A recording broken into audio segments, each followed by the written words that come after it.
절망의 거인.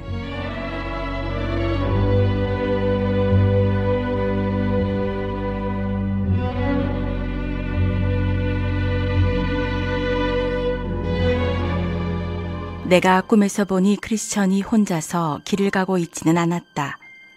소망이라는 자가 그의 옆에 있었다. 소망은 크리스천과 믿음이 허영의 시장에서 고초를 겪을 때 믿음의 말씨와 행동의 감명을 받아 그와 함께 가기로 마음먹고 형제의 언약을 맺은 후 길벗이 되겠다고 자청했다. 진실을 증명하기 위해서 한 사람이 죽었지만 그의 재 속에서 또 한 사람이 일어나 크리스천의 순례길에 동행하게 된 것이었다. 소망은 크리스천에게 허영의 시장에 있던 사람 중에 조금 더 생각해본 후 동행하겠다고 나설 사람들이 꽤 있다고 말해주었다. 내가 꿈에서 보니 두 사람은 시장을 빠져나가자마자 앞서 길을 걷고 있던 한 남자를 따라잡게 되었다. 그자의 이름은 이쪽 저쪽이었다. 두 사람은 그에게 말을 걸었다. 어느 나라에서 오신 분이며 또 어디까지 가십니까? 그는 말빨이라는 마을 출신이며 하늘의 성으로 가는 중이라고 했지만 자신의 이름은 밝히지 않았다. 말빨이라, 그곳에는 착한 분들이 많이 사십니까? 크리스천이 물었다. 그럼요, 그렇다고 봅니다. 이쪽 저쪽이 말했다. 실례지만 성함이 어떻게 되십니까? 크리스천이 물었다. 저나 선생님이나 서로 초면 아니겠습니까? 만약 이 길로 가던 중이시라면 기꺼이 동행해드리죠. 하지만 아니시라 해도 뭐 괜찮습니다. 그 말빨이라는 마을이 제가 듣기론 부촌이라고 하던데요. 네, 정말 그렇죠. 제 친척 중에도 부자들이 아주 많답니다. 괜찮으시다면 그 친척들이 어떤 분들인지 말씀해 주시겠습니까? 그 마을 사람들은 거의 다 제 친척이랍니다. 특히 변심경, 기회주의경, 말빨경이 계신데 우리 마을의 이름은 이 말빨경의 이름을 따 지은 것이지요. 또한 능구렁이 씨, 이중인격 씨, 냉소 씨도 계시죠. 우리 교구에는 한 입으로 두말 목사님도 계신데 제 외삼촌이시죠. 사실 저는 이렇게 기품 있는 신사가 되었지만 저의 증조부께서는 저쪽을 바라보면서 이쪽으로 노를 젓는 뱃사공이셨습니다. 저도 뱃사공 일을 해서 제 재산의 대부분을 일구었죠. 결혼은 하셨나요? 크리스천이 물었다. 네, 아내는 정숙한 어머니 밑에서 자란 정숙한 여인이랍니다. 장모님은 성함은 위장입니다. 명문가 출신인 아내는 교육을 잘 받은 덕분에 왕에서 소작인에 이르기까지 여러 사람들 앞에서 처신하는 법을 능히 잘 알고 있답니다. 사실 우리가 고지식하게 신앙심을 가진 자들과 두 가지 점에서 약간 다르긴 하지만 그 차이는 뭐 아주 사소한 것들이죠. 첫째, 우리는 시대의 흐름을 거스르지 않아요. 둘째, 우리는 신앙이 유행할 때 가장 열심히 믿습니다. 태양이 비추고 사람들이 주님을 찬양할 때 우리는 거리에서 전도하기를 좋아한답니다. 그러자 크리스천은 소망에게 슬쩍 다가가 이렇게 말했다. 아마 저는 말빨 마을에 사는 이쪽 저쪽일 겁니다. 만약 내 말이 맞는다면 우린 이 지역에서 최고로 고약한 녀석과 길동무가 된 것이지요. 그러자 소망이 말했다. 그럼 한번 물어보세요. 자기 이름을 부끄러워하는 사람은 아닌 것 같은데요. 크리스천이 다시 그에게 다가가 물었다. 말씀하시는 것을 들어보니 이 세상사를 그 누구보다도 더 많이 알고 계신 것 같군요. 만약 제 말이 맞다면 선생이 누구신지 대충 알 것도 같습니다. 혹시 말빨 마을에 사는 이쪽 저쪽 씨 아니신가요? 그건 제 이름이 아닙니다. 그건 저를 싫어하는 사람들이 붙여준 별칭이죠. 옛날에 착한 사람들이 비난을 참아낸 것처럼 저도 그런 비난을 참아내고 있는 중이죠. 사람들이 당신을 그렇게 부르는 데에 그럴 만한 이유가 있다고는 생각해보지 않으셨나요? 크리스천이 물었다.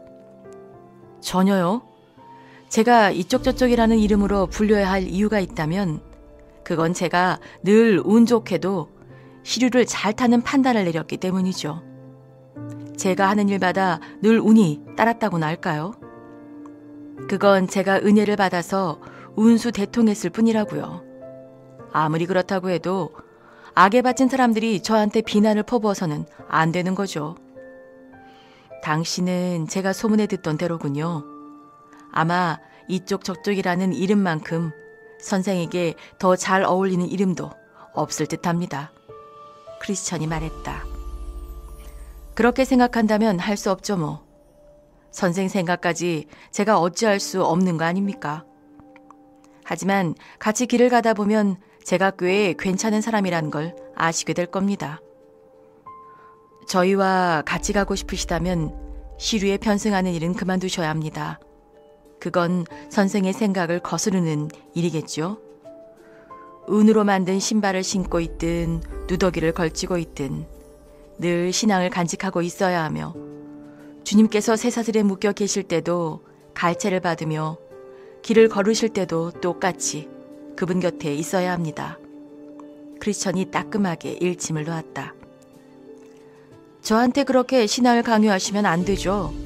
그건 제가 알아서 할 일이니 그냥 길이나 같이 갑시다. 이쪽 저쪽이 타이르듯 말했다. 제 말대로 하지 않을 거라면 전 한 걸음도 같이 갈 수 없습니다. 크리스천은 강하게 버텼다. 그러자 이쪽 저쪽이 말했다. 전 지금껏 믿어온 신념을 굽힐 생각이 전혀 없습니다. 그 신념은 해롭지도 않고 돈벌이도 되는걸요. 저와 함께 가지 않겠다면 아까 댁들이 저를 따라잡기 전처럼 그냥 혼자서 가겠습니다. 가다 보면 기꺼이 저와 동행하겠다는 자들을 만나게 될 것이니까요. 내가 꿈에서 보니 크리스천과 소망은 이쪽 저쪽과 헤어진 다음 그보다 앞서 걸어나갔다. 두 사람 중 하나가 뒤를 돌아보니 이쪽 저쪽 뒤로 남자 셋이 뒤따라오고 있었다. 이들이 이쪽 저쪽을 따라잡자 그는 허리를 굽혀 인사했다. 이들의 이름은 세상 집착, 돈 환장, 수전노였으며 이쪽 저쪽은 전부터 이들과 친하게 지냈다. 이 사람들은 북쪽에 있는 탐욕이라는 나라의 상업도시, 이윤 추구에 있는 학교장, 악착시 밑에서 같이 수학한 동창생들이었다. 교장은 신앙이라는 가면을 쓰고 폭력, 사기, 아첨, 거짓으로 축제하는 법을 가르쳤다. 이 네 남자는 교장으로부터 많은 술책을 배워 자신들 스스로 그런 학교를 세울 정도의 능력을 갖추게 되었다. 그들은 서로 정중히 인사를 나눈 다음 돈 환장이 이쪽 저쪽에게 물었다. 저 앞에 가는 사람들은 누구지? 크리스천과 소망은 아직까지 그들의 시야에 있었다. 아주 먼 곳에서 온 두 남자인데 자신들이 정한 방식대로 순례를 하고 있더군. 뭐? 그럼 좀 기다렸다 우리와 같이 가면 좋았을 걸 그랬잖아. 다들 순례 중인데 말이야. 돈 환장이 말했다. 그러게. 그런데 저 앞에 가는 사람들은 꽉 막힌 자들이라 자기 마음대로만 하려고 들고 남의 말을 개코로 알잖아. 아무리 독실한 사람도 끼워주지 않고 따돌린다니까. 이쪽 저쪽이 말했다. 그거 못됐네. 너무 그렇게 뻣뻣하게 굴면 자기 생각만 옳고 다른 사람들 생각은 모두 다 틀리다고 착각하게 될 텐데 저 사람들 생각이 너와 얼마나 달랐기에 그래? 수전노가 물었다. 이쪽 저쪽은 좀 전에 있었던 얘기를 늘어놓았다. 저 사람들은 황소고집을 피우면서 날이 굳어도 순례를 서둘러 떠나야 한다고 그러더라고. 하지만 난 바람과 파도가 잦아들기를 기다리거든. 저들은 하나님을 위해서라면 단번에 목숨까지도 내걸 사람들이지만 난 내 생명과 재산을 지키기 위해서 갖은 애를 쓴다고. 저 사람들은 남들이 뭐라고 하든 자기 의견을 굽히지 않지만 난 시류를 타고 내 안위를 지켜주는 범위 내에서 신앙을 갖지. 저들은 누더기를 걸치고 경멸을 받아도 신앙을 믿지만 난 하나님이 햇살 아래 갈채를 받으며 은 신발을 신고 오실 때만 믿거든. 이쪽 저쪽의 말에 공감하면서 세상 집착이 나섰다. 아주 잘했어, 이쪽 저쪽. 내가 보기엔 저 사람들이 멍청이일세. 자기가 가진 것을 지킬 수 있는 자유가 있음에도 어리석게 그걸 놓쳐버리다니. 우리 모두 뱀처럼 지혜롭게 살아야 하는 거야. 해가 나는 동안 짚을 말려야지. 안 그래? 벌만 해도 그래. 겨우내 겨울잠을 자다가 꿀을 모을 때가 되어서야 열심히 돌아다니잖아. 하나님은 때로 비를 주시기도 하고 햇빛 나는 날도 주시잖아. 저자들이 미련하게 빗속을 뚫고 간다 해도 우린 그냥 날씨가 좋을 때 순례를 떠나는 것에 만족하자고. 하나님께서 은혜를 내리시어 우리를 안전하게 지켜주시는 게 신앙의 가장 좋은 점인 거 아니야? 하나님께서 우리에게 이 좋은 것을 내려주시는데 이 좋은 걸 하나님을 위해 참으라고 하셨다는 게 이성적으로 말이 된다고 생각해? 아브라함과 솔로몬은 신앙 때문에 부자가 되었지. 욥기를 보면 선한 사람은 황금도 티끌 위에 내버린다는 말이 있긴 하지만 너의 말을 듣고 보니 저 앞에 가는 사람들은 욥기에서 말하는 그런 선한 사람들은 아닌 것 같군. 수전노는 친구들을 돌아보며 고개를 끄덕였다. 이 말에 모두 이의 없지? 그럼 이제 이 얘기는 그만. 돈 환장도 같은 생각이었다. 맞아. 저 사람들 얘기 이제 할 필요 없어. 우리들은 성경도 이성도 모두 다 믿잖아. 하지만 성경도 이성도 믿지 못하는 사람들은 자유도 모르고 자기 안위도 피하지 못할 수밖에. 이봐, 우리 모두 이렇게 순례 중인데 말이야. 나쁜 생각도 환기시킬 겸 내가 질문을 하나 할게. 이쪽 저쪽이 말했다. 어떤 사람이 있다고 쳐보자고. 목사든 장사치든 상관은 없어. 그런데 이 사람이 어느 날 이 세상에서 크게 축제할 수 있는 기회를 만났어. 하지만 신앙이 뭔지도 모르는 이 사람이 재산을 손에 넣으려면 적어도 남들 눈에는 열성적으로 신앙생활을 하는 것처럼 보여야만 한다고 쳐봐. 만약 이 상황에서 그가 자기 목적을 달성하기 위해 그렇게 하지 않는다면 이 사람을 정말 정직하다고 할 수 있을까? 돈 환장이 말했다. 네가 무슨 말을 하고 싶은지 알겠어. 괜찮다면 내가 먼저 대답하지. 우선 목사일 경우에 대해 대답해주지. 만약 훌륭한 목사가 쥐꼬리만한 녹을 받았는데 더 많은 급여를 받을 수 있는 기회를 잡게 되었다고 가정해보세. 그래서 더 열심히 노력하고 설교도 더 많이 열정적으로 하고 성도들의 구미에 맞게 자신의 원칙도 수정해서 그 기회를 잡았다고 쳐봐. 내가 보기엔 그 목사가 안 그래야 할 이유가 전혀 없다고 봐. 그리고 만약 그가 소명을 갖고 있다면 더한 일을 한다 해도 정직한 사람이라고 생각해. 왜 그런 줄 알아? 첫째, 더 많은 녹을 받겠다는 그의 열망은 합당한 거야. 이건 당연한 거 아닌가? 그런 기회도 다 하나님의 섭리지.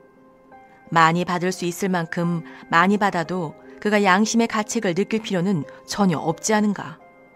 둘째, 게다가 더 많은 보수를 원하다 보면 더 열심히 열정적으로 설교를 하게 되고 그 덕분에 더 훌륭한 목사가 될 수 있으니 자기 입장에서 보면 발전의 계기가 되는 거 아니겠어? 이것도 하나님의 뜻에 따르는 거라고 볼 수 있어. 셋째, 성도들이 원하는 대로 맞추어가며 그들에게 봉사하며 자신의 원칙을 약간 수정하는 일은 자기를 억제할 수 있는 사람이라는 뜻이며 친절하고 바람직한 행동인데다가 목사직에 더욱 잘 어울리는 일이라고 볼 수 있지. 넷째, 결론을 내리자면 적은 보수를 받던 목사가 더 많은 보수를 받게 되었다고 그를 탐욕스러운 인물로 여겨서는 안 돼. 그 덕분에 목사 자신도 발전하면서 종교계도 발전시킨 것이기 때문에 오히려 그를 자신의 소명을 추구하는 자라고 봐야 하며 자기 손에 주어진 기회를 잘 이용했다고 봐야지. 그럼 이번엔 장사치에 대해서 생각해 볼까? 장사가 시원치 않던 장사치가 신앙을 갖게 되면서 가게도 넓히고 부유한 아내도 얻게 되고 손님도 예전보다 훨씬 더 많아졌다고 해봐. 내 생각엔 이것도 합당하지 않다고 볼 이유는 전혀 없어. 그 이유가 뭔지 알아? 첫째, 신앙을 갖겠다고 마음먹은 연유가 무엇이든 간에 신앙을 갖는다는 것은 좋은 일이잖아. 둘째, 돈 많은 아내를 얻거나 가게에 손님이 더 많이 느는 게 뭐 나쁠 게 있나? 셋째, 게다가 신앙을 갖게 됨으로 인해 이런 것들을 얻게 되었다면 그들은 자기 스스로 좋은 사람이 되었기 때문에 좋은 것들을 얻게 된 거니까 잘된 거 아니겠어? 돈 많은 아내도 얻고 가게 손님도 늘어 돈을 더 많이 벌게 된 이 모든 것들이 신앙을 갖게 된 덕분이니 이 얼마나 좋은 일이야. 그러니까 이런 것들을 얻기 위해서 신앙을 갖는 건 바람직하고 이로운 계획이라고 할 수 있지. 돈 환장의 대답을 듣고 다들 입을 모아 칭찬했다. 이 네 사람은 그 대답이 가장 건전하고 유익하다고 결론지었다. 그래서 이들은 아무도 반박하지 못할 거라고 생각하고 아직 부르면 뒤돌아볼 거리에 있는 크리스천과 소망을 빨리 따라잡아 이 질문을 던진 후 코를 납작하게 해줘야겠다고 마음먹었다. 이쪽 저쪽이 아까 전에 두 순례자에게 거절을 당했기 때문에 그런 마음을 먹게 된 것이었다. 그래서 네 사람은 크리스천과 소망을 불러 세웠고 그들에게 다가갔다. 세상 집착은 자기가 저 사람들에게 질문하겠다고 고집을 피웠다. 그래야 이쪽 저쪽과 껄끄러운 대화가 오갔던 좀 전과 같은 상황을 피할 수 있을 거라고 생각했기 때문이다. 4명의 친구들과 두 순례자들은 서로 짧은 인사를 나누었다. 세상 집착은 질문을 던지고 나서 대답할 때면 대답해보라고 뻐겼다. 그러자 크리스천이 대답했다. 그런 질문은 초심자라도 10,000번은 대답할 수 있습니다. 그리스도께서 요한복음 6장을 통해 너희가 나를 찾는 것은 표적을 본 까닭이 아니요 떡을 먹고 배부르는 까닭이 아니냐라고 말씀하신 것처럼 그것은 합당한 일이 아닙니다. 이로움을 얻고 세상을 즐기고자 예수님과 신앙을 수단으로 삼는 일은 그 얼마나 혐오스러운 일입니까? 이런 질문은 이교도, 위선자, 악마, 마법사의 생각이라고밖에 여겨지지 않는군요. 크리스천은 계속 말을 이어갔다. 첫째, 이교도 하몰과 세겜은 야곱의 딸과 가축을 탐하여 그것을 갖고 싶어 했습니다. 하지만 할례를 받지 않고서는 그렇게 할 수 없다는 것을 알고서 고을 사람들에게 이렇게 말했습니다. 우리 중에 모든 남자가 할례를 받아야 그들의 생축과 재산과 그 모든 짐승이 우리의 소유가 되지 않겠느냐. 그들은 딸들과 가축들을 얻기 위해서 신앙을 수단으로 삼은 것입니다.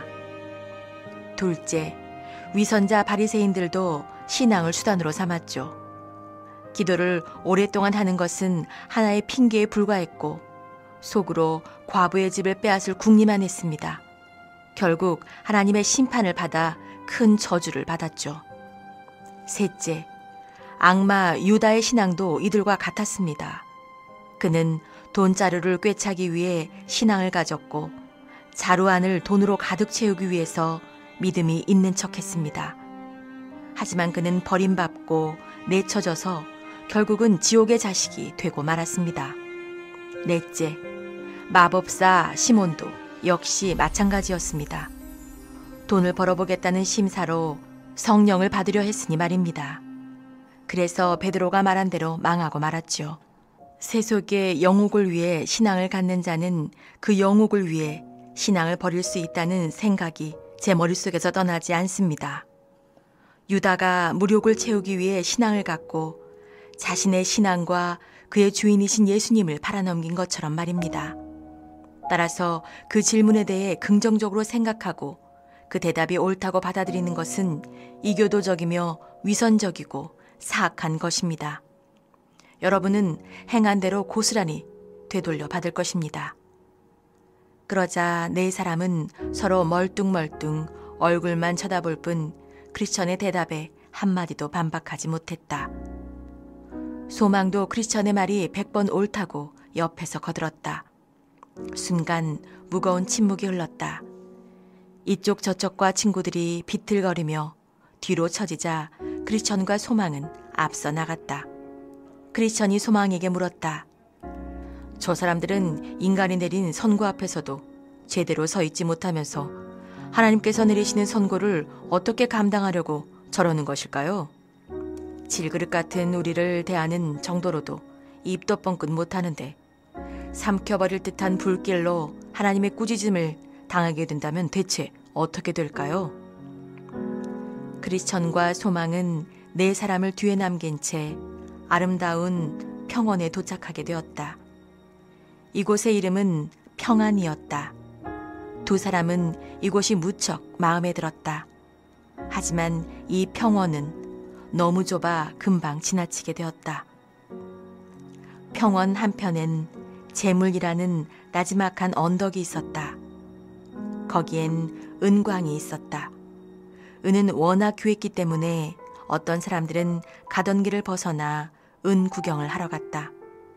하지만 은광 가장자리에 너무 가까이 다가가는 바람에 함정에 빠져 목숨을 잃거나 죽을 때까지 불구로 사는 사람들이 많았다. 내가 꿈에서 보니 은광을 지나가는 아주 좁다란 길 옆에 신사처럼 생긴 대마가 서서 지나가는 행인들에게 구경하러 오라고 부추기고 있었다. 그는 크리스천과 소망에게 여봐요, 이쪽 좀 봐요. 근사한 것 좀 보고 가시오 라고 외쳤다. 크리스천이 대답했다. 대체 그게 무엇이기에 가던 길을 빙 돌아가면서까지 볼 가치가 있단 말입니까? 여기는 은광이라오. 조금만 파보면 보물이 쏟아져 나오지요. 이리 와서 조금만 수고하면 충분히 먹고 살 만큼 부자가 될 수 있다우. 우리도 은광을 보러 가보죠. 소망이 말했다. 난 안 갑니다. 저 은광 얘기를 전에 들었던 것 같군요. 얼마나 많은 사람들이 저기에서 목숨을 잃었는지도 들었습니다. 그 보물이란 게 사람들을 꼬이기 위한 수단이며 순례를 하지 못하게 막는 장애물이랍니다. 크리스천은 이렇게 말하고 대마에게 소리쳤다. 거기 위험하지는 않습니까? 순례자들이 그곳 때문에 많이 방해받지는 않았습니까? 뭐 그리 위험하지는 않습니다. 부주의한 사람들에겐 위험하긴 하겠지만요. 하지만 이렇게 말하는 대마의 얼굴이 붉어졌다. 그러자 크리스천이 소망에게 말했다. 우리 흔들리지 말고 앞만 보고 갑시다. 만약 이쪽 저쪽이 여기까지 와서 대마가 구경하란 소리를 들었다면 분명히 가서 볼 겁니다. 제가 장담하죠. 소망이 말했다. 그건 보나마나 뻔하죠. 자기 원칙을 따른다면 저 은광으로 구경 갔다가 분명히 죽게 될 겁니다. 크리스천이 응수했다. 와서 구경 한번 하실 거요? 대마가 다시 외쳤다. 그러자 크리스천은 큰 소리로 이렇게 말했다. 대마, 당신은 이 길을 따라 하나님을 만나러 가는데 방해가 되는 원수요. 그리고 당신은 우리 주님의 재판관 중 한 분으로부터 이미 유죄 판결을 받았소. 그런데 왜 당신은 우리까지 그 저주에 끌어들이려 하는 거요? 우리가 샛길로 빠진다면 하나님 아버지께서는 이 소리를 들으셨다가 우리가 주님 앞에 당당하게 서게 되는 날 그 자리에서 우리를 욕되게 하실 겁니다. 대마가 다시 외쳤다. 이번에는 자신도 순례자들과 같은 형제라면서 조금만 기다려주면 금방 따라가겠노라고 말했다. 그러자 크리스천이 말했다. 당신의 이름은 무엇입니까? 내가 불렀던 그 이름 맞습니까? 그럼요. 제 이름은 대마가 맞습니다. 아브라함의 자손이죠. 그럼 당신이 누군지 알겠네요. 게하시를 증조부로 유다를 아버지로 두고 그들의 전처를 똑같이 밟고 있군요. 그러나 당신이 아는 이 수작은 악마의 관계일 뿐입니다. 당신 아버지는 배신자로 목매달아 죽었으니 아마 당신도 비슷한 죗값을 치르게 될 겁니다. 우리가 주님 앞에 가게 되면 당신의 행동을 고하겠습니다. 그리고 두 사람은 가던 길을 계속 갔다. 잠시 후 내 꿈에 이쪽 저쪽과 친구들이 다시 나타났다. 그들은 대마를 보자마자 즉시 은광으로 달려갔다. 그들이 은광 속을 들여다보다가 빠져 죽었는지, 직접 은을 캐러 내려갔는지, 아니면 저 아래에서 뿜어져 나오는 유독가스에 질식해 죽었는지는 잘 모르겠다. 하지만 그들은 내 꿈에서 두 번 다시 모습을 보이지 않았다. 그러자 크리스천은 이렇게 읊었다. 은광을 지키는 대마와 이쪽 저쪽은 마음이 통하며 재물을 나눠 가질 생각에 하나가 부르자마자 다른 하나가 득달같이 달려갔네. 그래서 이들은 이 세상에 발목이 잡혀 더 이상 나아가지 못하는구나.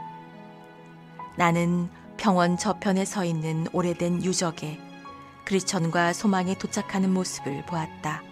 여인이 기둥으로 변한 듯한 모습을 하고 길가에 떡하니 버티고 서 있는 이 범상치 않은 유적을 보고 두 사람은 무엇인지 궁금했다. 그래서 두 사람은 걸음을 멈추고 자세히 들여다보았다. 하지만 한참을 살펴보아도 도대체 뭔지 알 수 없었다.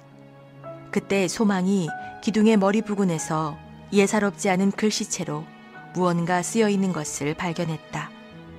학식이 얕은 그는 어느 정도 배움이 있는 크리스천에게 혹시 이 글자가 무슨 뜻인지 알겠냐며 와서 봐달라고 했다.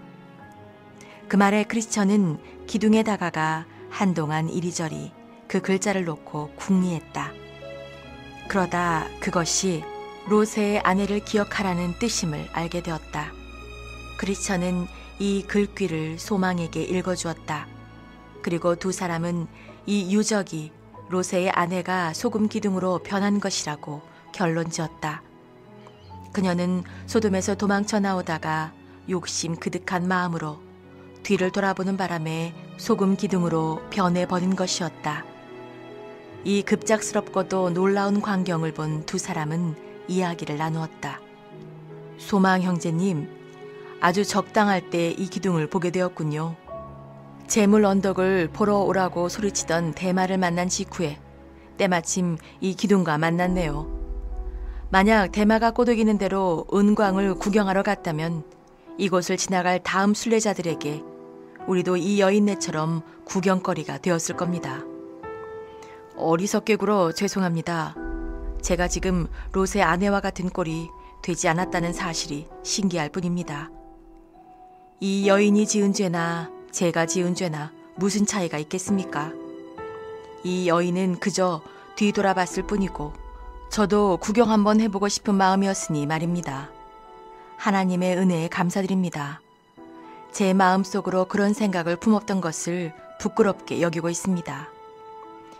지금 이곳에서 본 것을 명심하고 앞으로는 이 모습으로부터 도움을 받도록 합시다. 이 여인은 소돔의 멸망으로 인한 파멸은 피했기에 심판 하나는 면하게 되었지만 지금 우리 눈앞에 보이는 모습처럼 소금 기둥으로 변하는 또 다른 파멸을 맞이하고 말았죠. 맞습니다. 이 여인의 모습은 경고이자 본보기인 셈이군요. 이 모습은 여인이 범한 죄를 범해서는 안 된다는 경고인 동시에 이렇게 경고를 했음에도 죄를 짓는다면 어떤 심판을 받게 되는지 보여주는 좋은 본보기이기도 합니다. 고라, 다단, 아비람과 이들을 따르는 250명의 사람들은 죄를 지었기 때문에 사라져버리고 말았습니다. 이것 또한 징표이자 경고가 됩니다. 하지만 무엇보다 저는 대마와 그 무리들이 어쩌면 그렇게도 당당하게 보물을 찾겠다고 그곳으로 갈 수 있었는지 정말 놀랍습니다. 이 여인은 단 한 번도 길을 벗어난 적이 없었지만 그저 뒤를 돌아봤다는 이유만으로 소금 기둥으로 변해버리고 말았잖아요. 이 소금 기둥이 훤히 보이는 곳에서 그 무리들이 그런 생각을 품다니요. 눈만 들면 이 모습이 보일 텐데 말입니다. 네, 저도 정말 의아합니다. 이런 경우에 그들의 마음은 점점 더 가망이 없어지는 것 같습니다. 그 사람들을 딱히 누구에게 비유하지는 못하겠군요. 판사 앞에서 지갑을 훔치거나 아니면 교수대 밑에서 남의 가방을 찢는 소매치기와 같다고나 할까요? 소돔 사람들이 심각한 죄악을 저질렀다고들 하잖아요. 그건 하나님이 그들에게 자비를 베푸시어 소돔 땅을 에덴의 정원처럼 만들어 주셨는데도 그분이 보시는 바로 그 앞에서 죄를 저질렀기 때문에 하나님이 크게 노하셔서 하늘에서 만들 수 있는 가장 뜨거운 불길로 그들에게 천벌을 내리신 겁니다. 그렇기 때문에 이 사람들처럼 하나님이 보시는 가운데 죄를 짓거나 지금처럼 이렇게 눈앞에 계속 증거를 들이대도 보지 못하는 인간은 가장 혹독한 심판을 받게 될 것입니다. 온당하신 말씀입니다. 하지만 형제님이나 특히 제가 몸소 이런 본보기가 되지 않은 것은 하나님의 은혜를 입은 덕분이죠. 이번 기회에 하나님께 감사를 드리고 그분 앞에서 두려워하며 늘 롯의 아내를 기억해야겠습니다. 나는 그들이 깨끗한 강에 도착한 것을 보았다. 다윗은 이곳을 하나님의 강이라고 했으며 요한은 생명수의 강이라고 했다. 크리스천과 소망은 강둑을 따라 나 있는 길을 기쁜 마음으로 걸었다. 강물을 마시니 지친 영혼에 생기가 돌았다.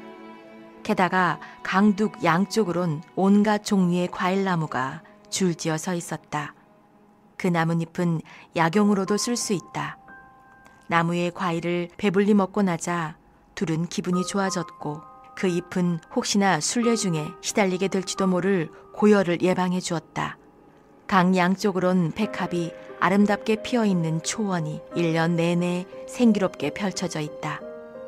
두 사람은 안전해 보이는 이 초원에 누워 잠을 청했다. 잠에서 깬 두 사람은 일어나 나무의 열매를 또 따먹고 강물을 마신 후 다시 잠이 들었다. 그렇게 그들은 여러 날을 보냈다. 그러고는 이렇게 노래를 불렀다. 보라, 쭉 뻗은 길 옆으로 이 수정 같은 강물이 흐르면서 순례자들을 위로하네. 푸른 초원은 향기로운 풀내음을 풍기며 진미를 주는구나. 맛 좋은 과일과 잎들이 얼마나 기분 좋은 것인지 아는 사람이라면 재산을 모두 팔아 이 초원을 사들이리. 두 사람은 아직 갈 길이 멀기에 길을 떠나기 전에 과일을 양껏 먹고 물을 마신 후 길을 나섰다. 내가 꿈에서 보니 그들은 떠난 지 얼마 안 되어 길과 강둑이 갈라지는 곳에 다다르게 되었다. 그들은 매우 섭섭했지만 그렇다고 길을 벗어날 수도 없는 노릇이었다. 강에서 멀어지는 길은 험했고 발은 오랜 여행으로 인해 퉁퉁 부르터 있었다. 그래서 순례자들은 이 길에서 크게 낙심하고 말았다. 그래도 조금은 더 평탄한 길이 나오기를 바라며 두 사람은 계속 길을 걸어갔다. 얼마 지나지 않아 왼편으로 풀밭이 보였다. 옆에는 울타리를 밟고 넘어갈 수 있는 발판이 놓여 있었다. 이곳은 샛길 풀밭이라는 곳이었다. 크리스천이 소망에게 말했다. 이 풀밭이 이 길과 나란히 펼쳐져 있다면 울타리를 넘어갑시다. 그러고는 크리스천이 발판을 살펴보려고 다가가서 보니 울타리 한편으로 오솔길이 조르르 나 있었다. 제가 바라던 대로군요. 이리로 가면 편안히 갈 수 있겠어요. 어서 오세요, 소망 형제님. 울타리를 넘어갑시다. 하지만 만약 이 길이 옆으로 빠지는 샛길이라면 어쩌죠? 소망이 물었다. 그럴 리가요. 보십시오. 이 길을 따라 옆으로 나란히 나 있지 않습니까? 크리스천에게 설득당한 소망은 그를 따라 발판을 디딘 후 울타리를 훌쩍 뛰어넘었다. 오솔길로 들어서니 두 발이 얼마나 편하던지. 두 사람이 앞을 보니 어떤 남자가 저 앞에 걸어가고 있었다. 그자의 이름은 헛된 자신감이었다. 두 사람은 그를 부르며 뒤쫓아가 이 길을 따라가면 어디가 나오느냐고 물었다. 하늘의 성문으로 가게 될 겁니다. 봐요, 내 말이 맞죠? 이젠 우리 제대로 가게 된 겁니다. 그래서 두 순례자는 그의 뒤를 따라 걸었다. 하지만 밤이 되자 칠흑 같은 어둠이 내렸다. 두 사람의 앞에서 걷던 헛된 자신감은 앞길을 제대로 분간할 수 없었다.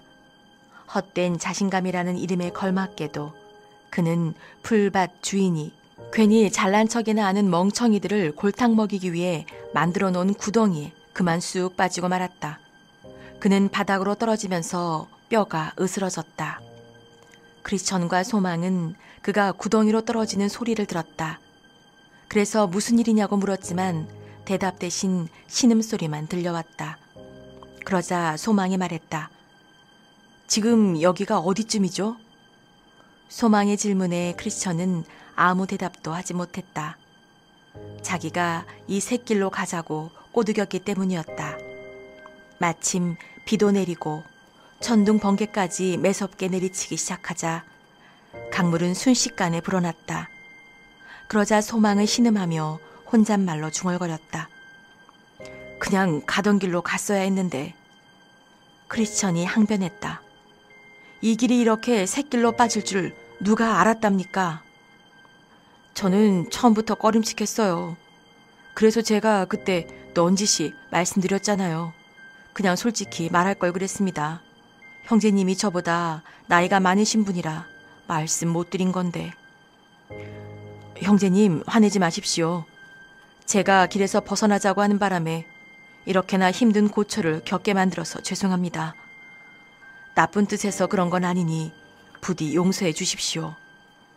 괜찮습니다, 형제님. 이게 다 우리에게 도움이 되라고 그런 게 아니겠습니까? 이렇게 마음 넓게 이해해 주시는 분과 길벗이 되어 정말 기쁘군요.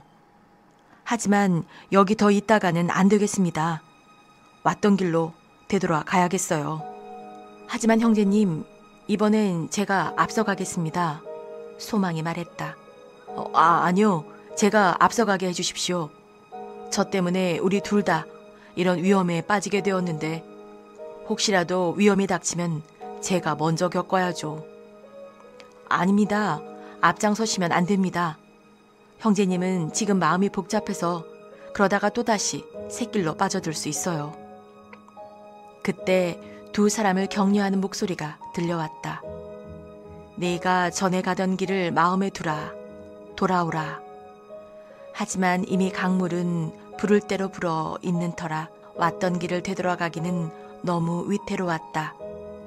내 생각엔 벗어난 원래의 길로 돌아가느니 차라리 지금 들어선 그 길을 그냥 계속 걷는 편이 훨씬 쉬워 보였다. 그러나 두 사람은 되돌아가기로 마음먹었다. 하지만 이미 어둠은 짙게 깔렸고 강물은 넘치기 직전이라 왔던 길을 되돌아가는 도중에 열댓 번은 좋게 빠져 죽을 고비를 맞기도 했다. 두 사람이 아무리 죽을 힘을 다해 애를 써도 그날 안에 울타리를 넘는 발판까지 되돌아갈 수 없었다. 두 사람은 녹초가 되어 골아 떨어지고 말았다. 그곳에서 얼마 떨어지지 않은 곳에는 절망의 거인이 사는 의심의 성이 있었다. 그러니까 두 사람은 절망의 거인의 땅에서 잠을 잤던 것이다. 거인은 아침 일찍 일어나 산책을 하다가 크리스천과 소망이 자기 땅에서 잠자고 있는 모습을 목격했다. 거인은 어디서 온 녀석들이며 자기 땅에서 지금 뭐 하고 있는 거냐고 호통을 쳤다. 두 순례자는 순례 중에 길을 잃게 되었노라고 대답했다. 그러자 거인이 말했다. 간밤에 함부로 내 땅에 몰래 들어와 잠까지 잤으니 나와 함께 가야겠군. 거인의 힘을 당할 재간이 없는 두 사람은 질질 끌려갔다. 사실 자기들 잘못임을 알고 있었기에 별로 변명할 말도 없었다. 거인은 두 사람을 성으로 끌고 가 어둡고 칙칙하고 냄새나는 지하 감옥에 가두어 버렸다. 수요일부터 토요일까지 갇혀 지내는 동안 두 사람은 빵 한 조각, 물 한 모금도 먹지 못했고 햇빛 구경도 전혀 못했다. 두 사람의 안부를 묻는 사람은 단 한 명도 없었다. 친구도 아는 사람도 한 명 없는 이곳은 지옥과 마찬가지였다. 이곳에서 크리스천은 자기가 길을 잘못 인도한 바람에 소망까지 이런 공경을 겪게 되었다며 커다란 시름에 잠겼다. 절망의 거인에겐 준욱이라는 아내가 있었다. 잠자리에 든 거인은 아내에게 자기 땅을 함부로 들어온 두 놈을 잡아다가 지하 감옥에 가두어 놓았다고 말해주었다. 그러고는 앞으로 이 녀석들을 어떻게 하는 게 좋을지 물었다. 그러자 아내는 그들이 뭐 하는 자이며 어디에서 와서 어디로 가는 중인지 물었다. 거인은 아내가 묻는 말에 모두 대답해 주었다. 아내는 아침에 일어나자마자 인정사정 볼 것 없이 두 사람을 두들겨 패라고 조언했다.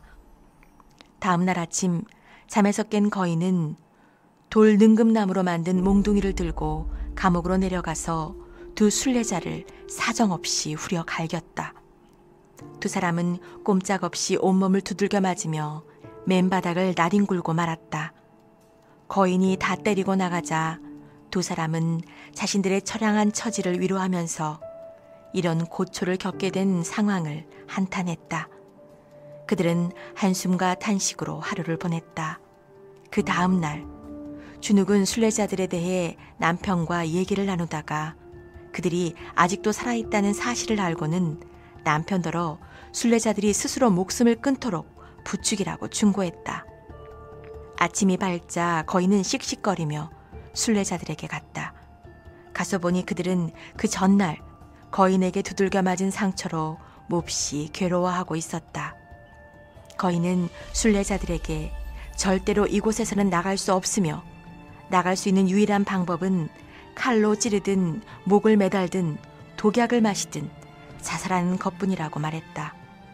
그러면서 이렇게까지 혹독한 아픔을 견뎌가면서도 살아야 할 이유가 있냐고 물었다.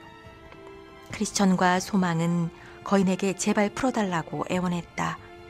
그러자 거인은 그 꼴이 보기 싫어 그들에게 달려가 자기가 직접 그들의 목숨을 끊어 놓으려고 했다. 그런데 그 순간 거인이 발작을 일으켰다. 거인은 한동안 두 손을 조금도 움직일 수 없었다. 그는 뒤로 물러나면서 순례자들에게 뭘 해야 할지 곰곰이 생각해보라는 말을 던지고 그곳을 떠났다. 크리스천과 소망은 거인의 충고에 따를 것인지 아닌지를 상의하려고 얘기를 나누기 시작했다. 형제님, 어찌해야 할까요?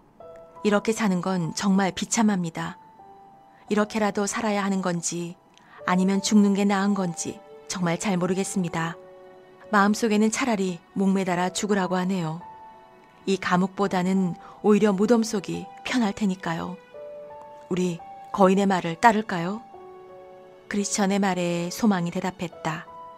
사실 우리의 삶이 너무 참혹하니 이렇게 사느니 차라리 죽는 게 훨씬 나을 것 같기도 합니다. 하지만 우리가 도착하려고 하는 하늘의 성에 사시는 하나님께서는 살인하지 말지니라고 하셨습니다. 이 말은 다른 사람을 죽이지 말라는 말이기도 하지만 뒤집어 생각해보면 자기 목숨을 죽이지 말라는 얘기도 되지요.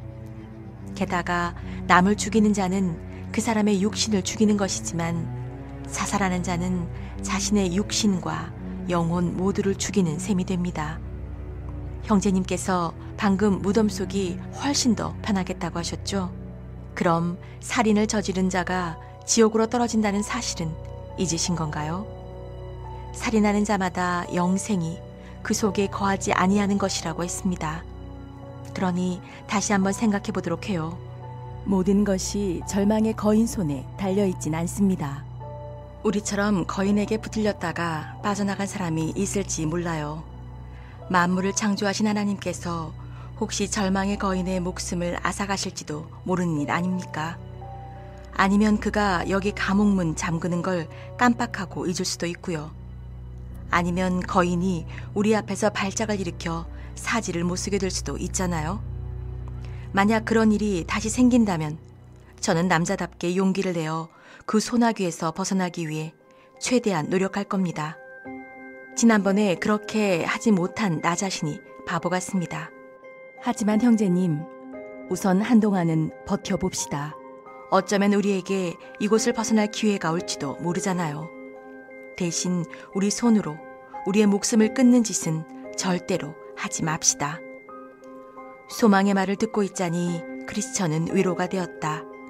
서글프고 우물한 처지에 빠진 두 사람은 어둠 속에서 이렇게 서로를 의지하고 있었다. 저녁 무렵 거인은 두 사람이 자기 충고를 따랐는지 살펴보려고 다시 감옥을 찾았다. 하지만 순례자들의 목숨은 여전히 붙어 있었다. 먹을 것은커녕 물도 한 방울 제대로 마시지 못하고 거인에게 그렇게 흠씬 두드려 맞았지만 간신히 숨을 이어가고 있었다. 그런데 내가 꿈에서 보니 거인은 두 사람이 자기 충고를 따르지 않아 목숨을 부지하고 있는 꼴을 보고 화가 머리끝까지 치밀었다. 그는 순례자들에게 차라리 태어난 것을 후회하도록 만들어주겠다고 으르렁댔다. 거인의 엄포에 크리스천과 소망은 온몸을 바들바들 떨었다. 아마 크리스천은 졸도를 했던 것 같다. 크리스천이 정신을 차리자 두 사람은 거인의 충고에 따를 것인지 말 것인지를 다시 의논하기 시작했다. 크리스천은 당장이라도 목숨을 끊을 태세였다. 하지만 소망은 이렇게 말했다. 형제님, 여기까지 오면서 형제님께서 얼마나 용감하게 행동했는지 잊으셨단 말입니까? 아볼로온도 형제님을 죽이지 못했습니다. 또한 형제님은 사망의 음침한 골짜기를 지나면서 듣고 보고 느낀 모든 고초에도 이 길을 포기하지 않으셨죠. 그 어떤 고난과 공포, 놀라움까지도 모두 겪어내신 분입니다. 그런데 이제 와서 두렵다 하시다니요. 저처럼 형제님보다 더 힘없는 사람도 형제님과 같이 감옥에 갇혀 있습니다. 저도 형제님처럼 거인한테 두들겨 맞았고 빵과 물은 입에 대지도 못하면서 이 컴컴한 어둠 속에서 함께 한탄하고 있지 않습니까? 하지만 우리 조금만 더 참아봅시다. 허영의 시장에서 형제님이 얼마나 남자다웠는지 떠올려 보세요. 그때 형제님은 쇠사슬이나 감옥도 그리고 피 흘려 목숨을 잃는 것도 두려워하지 않았지 않습니까? 할 수 있을 때까지 한번 버텨보자고요. 적어도 그리스도인이 되기 위해 부끄러운 모습은 보이지 말아야 할 것 아닙니까? 소망이 설득했다. 다시 밤이 오자 거인과 아내는 잠자리에 들었다. 아내는 감옥에 갇혀있는 자들이 남편의 조언에 따라 자살했는지 물었다. 그러자 거인은 그들의 목숨이 얼마나 질긴지 자살은커녕 온갖 고난을 고스란히 겪어내고 있다고 대답했다. 이를 듣고 난 아내는 이렇게 말했다. 그럼 그 사람들을 내일 성마당으로 끌어내어 예전에 죽임을 당한 놈들의 뼈와 해골을 보여주세요. 그러면서 당신에게 먼저 죽임을 당한 사람들처럼 그들을 일주일 안에 갈기갈기 찢어 죽이겠다고 위협해보세요. 아침이 밝자 거인은 다시 감옥으로 가서 그들을 성마당으로 끌어냈다. 그러고 나서는 아내가 시키는 대로 뼈와 해골을 보여주었다. 이것들은 모두 순례자의 뼈다. 한때는 이들도 너희와 같은 순례자였지. 네 녀석들이 그랬던 것처럼 이들도 내 땅을 함부로 밟았기에 내가 갈기갈기 찢어 죽였다. 열흘 후엔 너희도 이들과 똑같은 꼴을 당하게 될 테다. 다시 감옥으로 들어가라. 그러고 나서 거인은 순례자들을 흠씬 두들겨 팼다. 크리스천과 소망은 토요일 내내 한탄을 하며 시간을 보냈다. 밤이 되자 절망의 거인과 아내 준욱은 잠자리에 들어 감옥에 있는 자들에 관해 이야기했다. 늙은 거인은 아무리 두들겨 패고 협박을 해도 그들이 죽지 않고 버티는 이유가 궁금했다.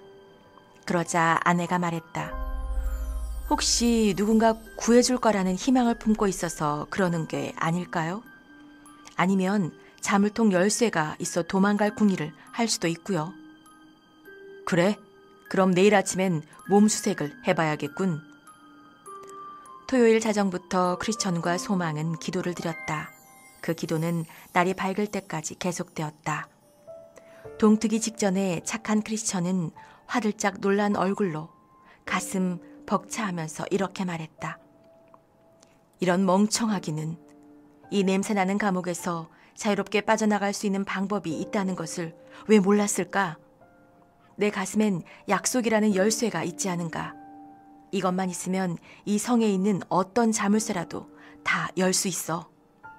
그러자 소망이 말했다. 정말 잘 됐군요. 어서 가슴에 품고 있는 열쇠를 꺼내어 열어보십시다.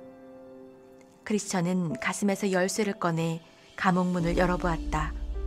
열쇠를 돌리자 감옥문이 스르르 열렸다. 크리스천과 소망은 밖으로 빠져나왔다. 그리고 성마당으로 가는 문을 향해 간 다음 약속이란 열쇠로 문을 열었다. 그러고는 철문 앞으로 갔다. 이 문을 열어야만 성 밖으로 빠져나갈 수 있었다. 자물쇠가 상당히 단단하게 채워져 있었지만 역시 약속이란 열쇠로 열 수 있었다. 두 사람은 문을 열어젖히고 젖먹던 힘까지 끌어모아 전속력으로 도망쳤다. 문이 열리는 삐그덕거는 소리에 잠을 깬 절망의 거인은 두 사람을 잡으려고 허둥지둥 달려나왔다. 하지만 거인은 발작을 일으키는 바람에 사지가 마음대로 말을 듣지 않아 결국 두 사람을 놓치고 말았다. 크리스천과 소망은 계속 달려서 하늘의 성으로 가는 큰 길에 이르렀다. 이 길은 거인의 땅이 아니었기 때문에 안전했다. 발판을 딛고 울타리를 다시 넘어온 두 사람은 뒤에 오는 순례자들이 절망의 거인 소나귀에 붙잡히지 않도록 특단의 조치를 취하기 시작했다. 두 사람은 발판 옆에 기둥을 세워 다음과 같은 문구를 새겨 넣었다. 이 발판을 넘으면 절망의 거인이 사는 의심의 성이 나오게 됩니다. 그는 하늘의 왕을 멸시하며 성스러운 순례자들을 죽이려고 혈안이 되어 있습니다. 그래서 후일 이 길을 지나는 순례자들은 이 글귀를 읽고 위험을 면할 수 있었다. 이렇게 글귀를 새긴 후 두 사람은 다음과 같이 노래했다. 가던 길을 벗어났더니 금지된 땅을 밟게 되었다네. 후일 뒤에 오는 순례자들이여 주의하라. 조심하지 않으면 우리처럼 값을 치르게 되니 그의 땅을 밟아 노예가 되지 않도록 성의 이름은 의심, 주인의 이름은 절망이라네.